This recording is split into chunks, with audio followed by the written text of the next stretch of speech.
আমি শুধুমাত্র তারাবি নামাজে মনোযোগী হওয়ার জন্য চোখ বন্ধ রাখি। চোখ খোলা রাখলে দুনিয়ার চিন্তা চলে আসে, নামাজ হবে কিনা।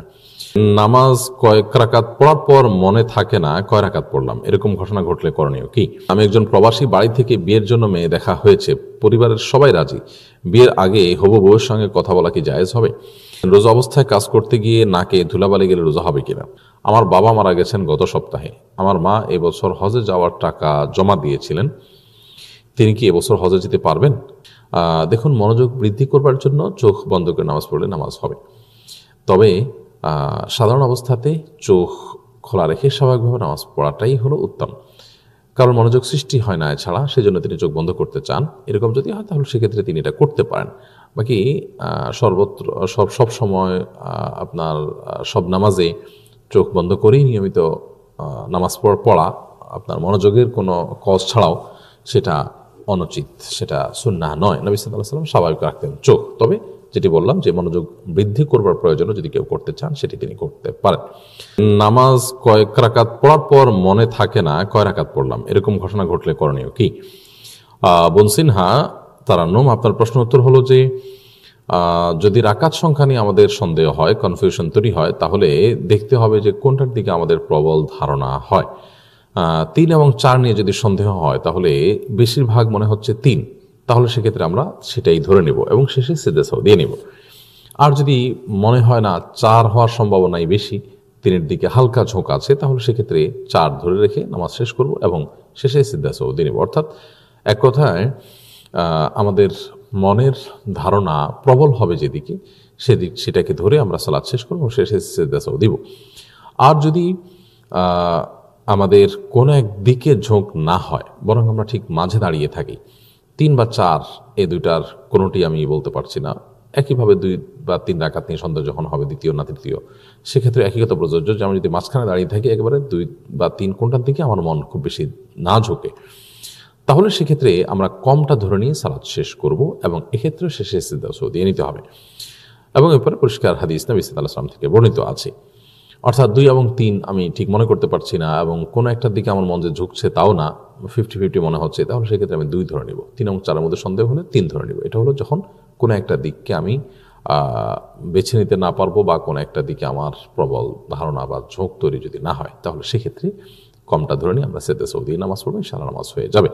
এবং নামাজ যাতে মনোযোগ নষ্ট না হয়, রাকাত সংখ্যা নিয়ে ডাউট না হয়, সেজন্য মনোযোগ ধরে রাখার যে বিষয়গুলো আছে সেগুলোর প্রতি আমাদের খেয়াল রাখতে হবে। নামাজের জন্য অন্য মনস্ক না হয়ে আমরা সেদিকটা ব্যাপারে যত্নশীল হতে হবে। আমি একজন প্রবাসী, বাড়ি থেকে বিয়ের জন্য মেয়ে দেখা হয়েছে, পরিবারের সবাই রাজি।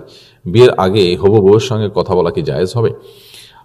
ভাই ফারুক, আপনি বিয়ের আগে হবু বউয়ের সাথে একান্ত তার সম্পর্কে ব্যক্তিগত তথ্য উপাত্তগুলো জানার জন্য কথা বলতে পারেন, অর্থাৎ যাচাইয়ের অংশ হিসেবে কথা বলতে পারেন। সেটা হতে হবে অবশ্যই শরিয়ার যে সীমানা আছে সেখানে থেকে, অর্থাৎ স্বামী স্ত্রী সুলভ আলাপ সালাপ জুড়ে দেওয়ার কোনো সুযোগ কিন্তু নেই। আমাদের দেশে আজকাল বিয়ের আগে তথাকথিত বোঝাপড়ার নামে, এঙ্গেজমেন্টের নামে স্বামী স্ত্রী সুলভ একান্তে সময় কাটানো, একান্ত আলাপচারিতা এবং বিভিন্ন ট্যুরে যাওয়া, এরকম বিষয়গুলো আমরা দেখতে পাচ্ছি। এই জিনিসগুলো খুবই গর্হিত ইসলাম শরীয়তের দৃষ্টিকোণ থেকে সুস্পষ্ট হারাম, জেনা এবং এগুলোর মধ্যে কোনো পার্থক্য নেই। আপনি আপনার হবু স্ত্রীর সাথে, যার সাথে বিয়ে বিষয় পাকাপাকি হয়েছে, তার থেকে আপনি তার ব্যক্তিগত কোনো তথ্য উপাত্ত জানার চেষ্টা করতে পারেন।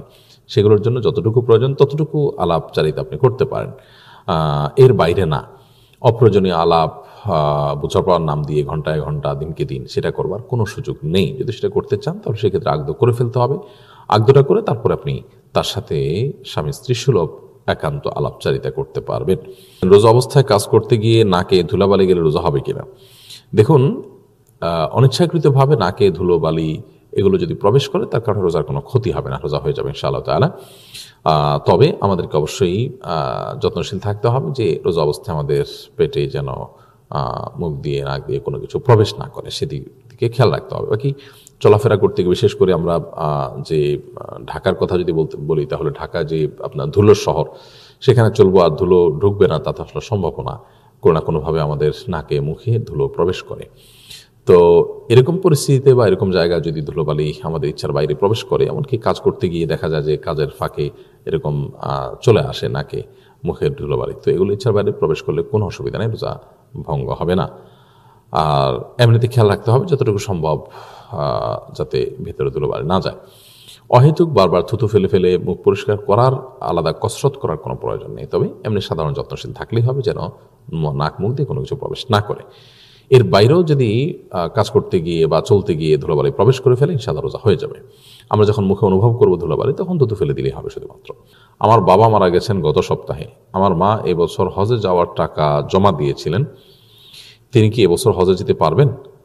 আপনার বাবা যদি মারা যেয়ে থাকেন তাহলে সেক্ষেত্রে 4 মাস 10 দিন পর্যন্ত আপনার মাকে ইদ্যত পালন করতে হবে। এই সময়ের মধ্যে তিনি কোনো দিকে বের হবেন না। যেহেতু আপনার বাবা মারা গেছেন, সো আপনার মা 4 মাস 10 দিন ইদ্যত পালন করার পর যদি হজে যেতে পারেন, সে সুযোগ তো সম্ভবত থাকছে না। যদি সে সুযোগ থাকে তাহলে সেক্ষেত্রে সেটা করার সুযোগ আছে, অর্থাৎ তিনি ইদ্যত পালন করে তারপর হজে গেলেন, শেষের দিকে ফ্লাইট যদি করা যায়। কিন্তু রমাদানের এই পর্যায়ে এসে 4 মাস 10 দিন তো আর সময় থাকছে না। তো এরকম পরিস্থিতিতে আপনার মায়ের জন্য হজের এই বুকিংটা ক্যান্সেল করে পরবর্তী বছর হজের প্ল্যান করতে হবে এবং এবছর ইদ্যত পালন করা আবশ্যক।